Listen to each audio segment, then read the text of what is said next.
Okay dear students, next हमारा topic है measuring the speed of sound by echo method, यानी कि echo method को यूज़ करते हुए हम स्पीड ऑफ साउंड को फाइंड करें। ठीक है, कि आपके पास क्या है कि स्पीड कैसे ट्रैवल करती है। तो सबसे पहले हम लोग क्या करेंगे कि एक एक्सपेरिमेंट, एक एक्टिविटी डिज़ाइन करेंगे। उसमें आपके पास क्या होगा कि एक आप लोगों के पास यहाँ पे एक पर्सन है, ठीक है, और इस पर्सन के दरमियान में और एक रिजिड वॉल के दरमियान में जो डिस्टेंस है उसको आप लोग मेजर कर लेंगे 50 मीटर्स। ठीक हो गया। सबसे पहले आप लोगों ने क्या करना है कि एक जो पर्सन है स्टैंडिंग देयर और जो आपके पास वॉल है उसके दरमियान में 50 मीटर्स का जो डिस्टेंस है वो आप लोगों ने इस्टेब्लिश कर लेना है। और ये जो वॉल है ये रिजिड होनी चाहिए, यानी कि यहाँ से आपके पास वॉइस क्या होनी चाहिए, रिफ्लेक्ट होनी चाहिए टकराने के बाद। ठीक हो गया।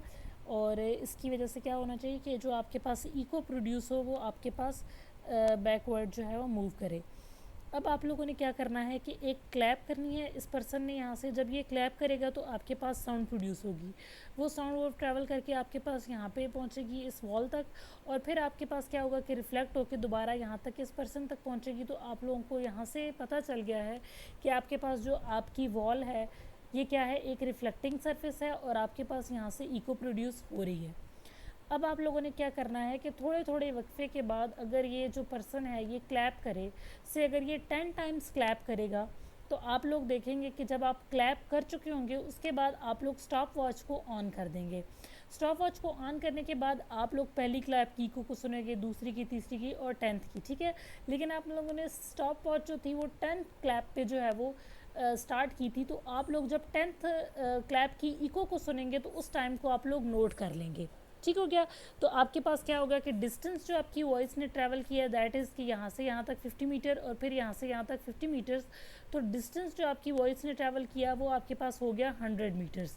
ठीक है, और उसके बाद आपके पास क्या होगा कि कुछ जो है वो टाइम ट्रैवल किया है आपकी जो वॉइस है, जो आप लोगों को 10 क्लैप्स का मेथड मैंने बताया उसके अकॉर्डिंग आपके पास क्या होगा कि आपकी जो वॉइस है उसने किसी टाइम में जो है वो ये डिस्टेंस ट्रैवल किया होगा और इको आपको दोबारा सुनाई दी होगी।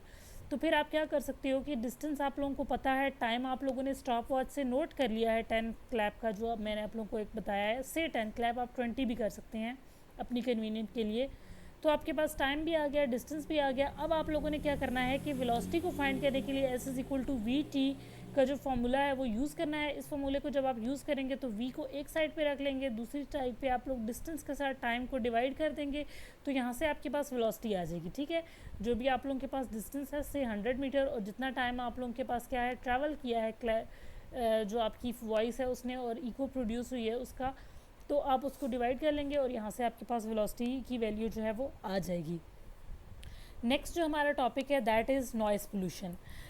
अच्छा, आपके पास क्या होता है स्टूडेंट्स, जब आपके पास रेडियो या टेलीविज़न अगर ऑन हो तो उसकी वजह से आपके पास क्या होता है कि जो भी आप साउंड सुन रहे होते हैं वो डिफरेंट क्वालिटीज़ की होती हैं। ठीक हो गया।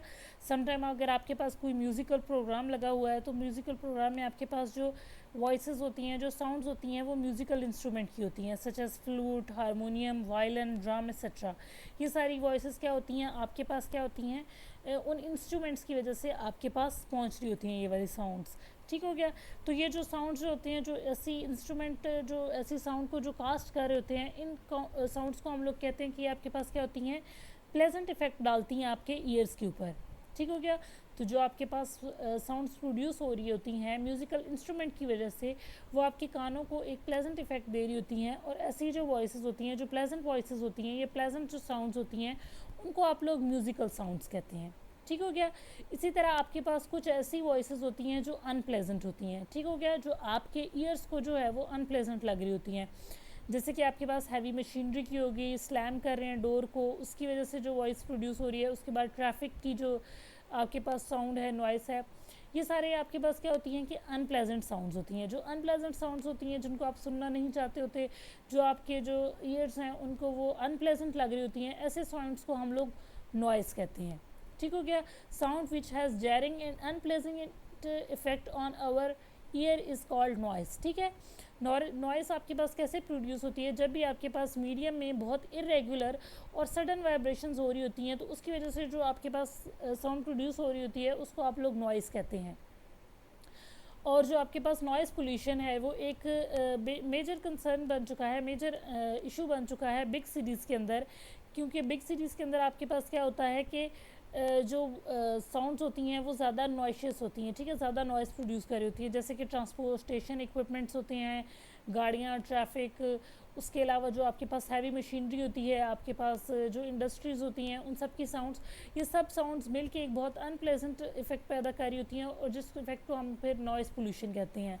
और नॉइज़ पोल्यूशन जो होती है उसका जो आपके पास ह्यूमन ईयर है उसके ऊपर जो है वो बहुत बुरा इफेक्ट होता है, ठीक हो गया। इसके अलावा जो आपके पास लाउड व्हीकल्स होते हैं इंडस्ट्रियल एरियाज़ में, हॉर्न्स होते हैं, हूटर्स, अलार्म्स, ये सब आपके पास क्या होती हैं, एक नेगेटिव इफेक्ट डाल रही होती हैं आपकी हेल्थ के ऊपर। आपकी हेल्थ के अंदर ये sleep disturbance, aggression, hypertension, high stress level, ये सारे मसले जो हैं वो आपके पास नॉइज़ पोल्यूशन की वजह से होते हैं। और उसके बाद आपके पास क्या है कि इसी के अलावा अगर आपके पास नॉइज़ पोल्यूशन होगी, आप सही तरह से कम्युनिकेट नहीं कर सकेंगे, तो आपके पास एक्सीडेंट्स होने का भी ख़तरा होता है। तो ये सारे जो है वो आपके पास क्या होते हैं, नॉइज़ पोल्यूशंस के इफ़ेक्ट होते हैं। कुछ सिटीज़ में आपके पास ऐसा होता है कि सेव लेवल ऑफ नॉइज़ जो है वो दिया जाता है, जिसमें आपके पास क्या होता है कि दो फैक्टर्स के ऊपर वो सेफ लेवल नॉइज़ जो है वो डिपेंड कर रही होती है, ठीक है।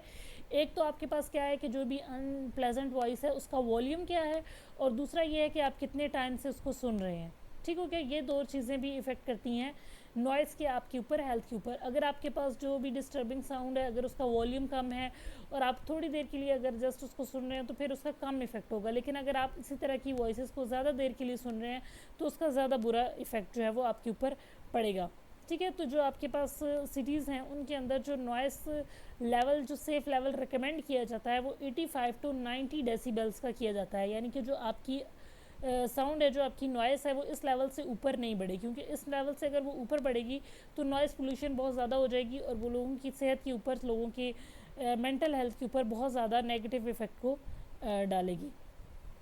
नेक्स्ट जो आपके पास टॉपिक है दैट इज़ इम्पॉर्टेंस ऑफ ओकेस्टिक्स, ठीक है। ओकेस्टिक्स आपके पास क्या होते हैं कि आपके पास ये ऐसी टेक्निक होती है जिसके नतीजे में आप क्या करते हो कि ऐसे मटेरियल को यूज़ करते हो जो आपके पास क्या होते हैं, साउंड को एब्जॉर्ब कर लेते हैं। साउंड को एब्जॉर्ब करने की वजह से आपके पास जो डिफरेंट हैवी साउंड्स होती हैं उनकी इको प्रोड्यूस नहीं हो रही होती, और जब उनकी इको प्रोड्यूस नहीं हो रही होती तो जो नॉइज़ पोल्यूशन होती है वो कम होती है, ठीक है। तो इस तरह का जो इफेक्ट होता है उसको आप एकूस्टिक प्रोटेक्शन कहते हैं। इसकी एग्जांपल आप ऐसे ले लें कि अगर आपके पास कोई बहुत रिजिड सरफेस होगी तो आपकी जो वॉइस होगी, जो आपकी साउंड होगी, जो आपकी साउंड वेव होगी, वो उससे टकरा के रिफ्लेक्ट करेगी, और जब आप रिफ्लेक्ट करेगी तो वो इको प्रोड्यूस करेगी। लेकिन अगर आप क्या करोगे, किसी सॉफ्ट सरफेस को, किसी पोरस सरफेस को, यानी कि जिसके ऊपर पोर्स हों, जैसे कि आप स्टायरोफोम की बात कर सकते हैं, तो ऐसी सरफेसेस के ऊपर जब आप किसी भी साउंड वेव को अगर भेज रहे हैं तो क्या करेगी कि वो इस तरह की साउंड को एब्जॉर्ब कर लेगी। जब इस तरह की साउंड को एब्जॉर्ब कर लेगी तो वहाँ के पे इको प्रोड्यूस नहीं होगी। जब इको प्रोड्यूस नहीं होगी तो उसकी वजह से आपके पास नॉइज़ पोल्यूशन जो है वो कम हो जाएगी। तो इस तरह के जो मटेरियल्स होते हैं उनको आप लोग नॉइज़ पोल्यूशन को कम करने के लिए यूज़ कर सकते हैं। ओके, उसके बाद आपके पास क्या होता है कि कुछ ऐसे जो हैं वो आपके पास जो ऑडिटोरियम्स होते हैं जहाँ पे आप लोगों के पास स्पीचेस होती हैं, और इस तरह की जो जहाँ पे आप एक्सपेक्ट कर रहे होते हैं कि थोड़ी जो आपकी नॉइज़ या साउंड जो होगी वो लाउड होगी, इस तरह के जब आपके पास हॉल्स की बात करते हैं तो वहाँ पे आपको जो साउंड का वॉल्यूम है वो ज़्यादा ही चाहिए, ठीक है। जब आपको वहाँ पे साउंड का वॉल्यूम ज़्यादा चाहिए तो आपके पास क्या होता है कि अगर आपके पास जो फ्लोर हो ऑडिटोरियम का, या जो वॉल्स हों, या जो सीलिंग हो, अगर वो रिजिड होगी तो वहाँ पे मल्टीपल रिफ्लेक्शंस होंगी, और मल्टीपल रिफ्लेक्शंस की वजह से जो साउंड प्रोड्यूस होगी ईयर्स तक, जो आपकी साउंड जाएगी, जो ट्रैवल करके जाएगी, वो उसका जो है वो अच्छा इफेक्ट नहीं होगा, और वो आप उसको क्लियरली सुन भी नहीं सकते।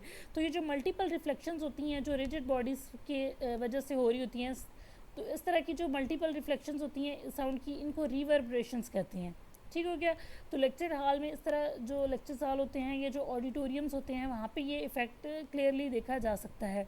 तो इस इफ़ेक्ट को रिवर्स करने के लिए, इस इफ़ेक्ट को हम लोग इससे जो है वो कह लें कि बचने के लिए हम क्या करते हैं कि जो आपका जो ऑडिटोरियम का जो बोर्ड है, जहाँ पे जो एड्रेस किया जा रहा है, जहाँ पे आपके पास क्या हो रहा है, जहाँ से वॉइस प्रोड्यूस हो रही है, उस साउंड बोर्ड को आप लोग बहुत ज़्यादा रिजिड रखते हैं, ताकि जो है वो इक्वली आपके पास साउंड ट्रैवल करे इसकी तरफ, और आपके पास जो इक्वली जो है वो डिस्ट्रीब्यूट हो, और इको या जो भी वॉइस प्रोड्यूस हो रही है उसकी वजह से इक्वल इफेक्ट आए सब ईयर्स के ऊपर।